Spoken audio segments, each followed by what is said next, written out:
दोस्तों T series आज भारत की सबसे बड़ी म्यूजिक कंपनी तो है ही, साथ ही साथ इसका नाम दुनिया की भी सबसे बड़ी म्यूजिक कंपनियों में लिया जाता है और 60% मार्केट शेयर के साथ टी सीरीज आज उस मुकाम पर पहुंच चुकी है जहां से इसके लिए सिर्फ और सिर्फ कामयाबी ही बचती है। और दोस्तों इस म्यूजिक कंपनी को एक छोटे बिजनेस से शुरुआत करके कामयाबी की नई बुलंदियों तक ले जाने वाले का नाम था गुलशन कुमार, जिन्होंने अपने शुरुआती जीवन में बहुत ही संघर्ष किए, लेकिन समय बीतने के साथ ही उन्होंने अपनी मेहनत के दम पर कामयाबी की नई इबारत लिख दी।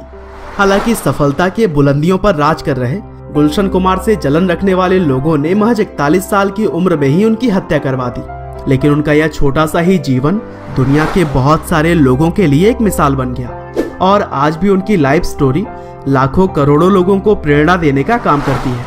तो चलिए दोस्तों, आज की इस वीडियो में हम टी सीरीज की पूरी कहानी जानते हैं कि किस तरह से एक समय जूस बेचने वाले लड़के ने ऐसी म्यूजिक कंपनी बनाई जो न केवल भारत बल्कि पूरी दुनिया की one of the largest music record label बनकर सामने आई।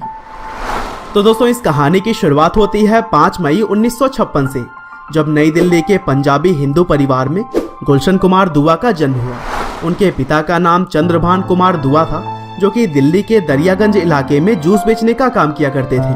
और फिर अपने पिता का हाथ बटाने के लिए गुलशन कुमार ने भी बचपन से यही काम करना शुरू कर दिया था। हालांकि आगे चलकर जूस के काम में फायदा बहुत ही कम हो जाने की वजह से उन्होंने ऑडियो कैसेट्स बेचने का काम शुरू किया और उस टाइम ऑडियो कैसेट्स मार्केट में नया नया आने की वजह से उनका यह बिजनेस बहुत ही जल्द चलने लगा। और फिर कुछ पैसे इकट्ठे हो जाने के बाद से उन्होंने नोएडा में भी अपना काम बढ़ाया और सुपर कैसेट्स इंडस्ट्रीज नाम से एक म्यूजिक कंपनी की शुरुआत कर दी। और फिर कुछ समय के बाद से उन्हें यह एहसास हुआ कि अगर बॉलीवुड इंडस्ट्री से जुड़े हुए कोई भी बड़े काम करने हैं तो उसके लिए उन्हें मुंबई शिफ्ट होना ही पड़ेगा।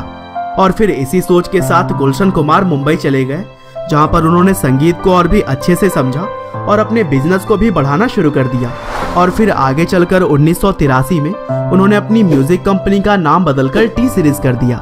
और दोस्तों टी सीरीज ने पहली बार अपना ओरिजिनल म्यूजिक 1984 में लल्लू राम नाम की फिल्म से दिया था। हालांकि शुरुआती समय में टी सीरीज की ऐसी कोई भी एल्बम नहीं आई जो कि कंपनी को एक नई पहचान दिलवा सके। और इस दौर में खुद गुलशन कुमार के गाए हुए कई सारे भजन कंपनी अपने लेवल के अंतर्गत रिलीज करती रही और वो सभी भजन आज भी लोगों के द्वारा सुनने को मिली जाती है।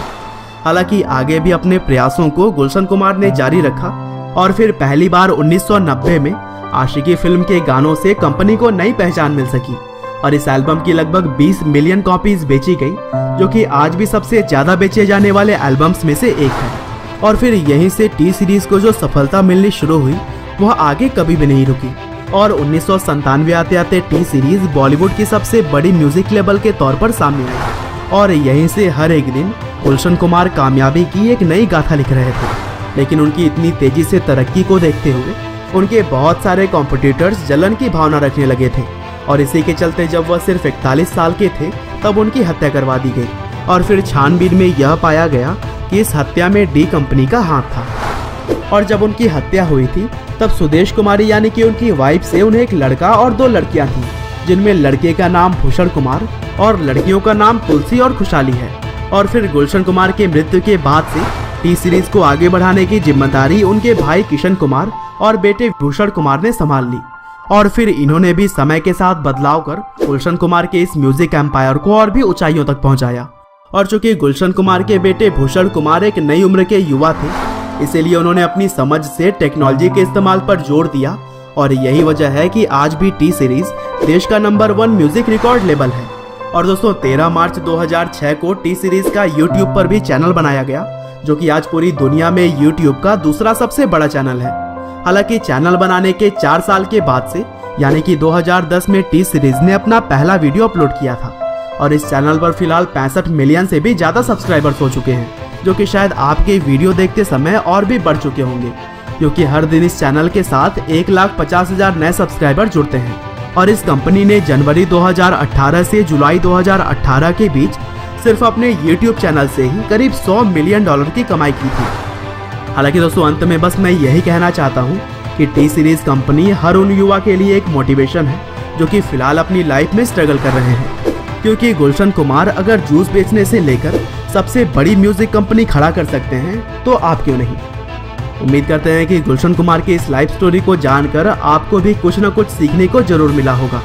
आपका बहुमूल्य समय देने के लिए बहुत बहुत धन्यवाद।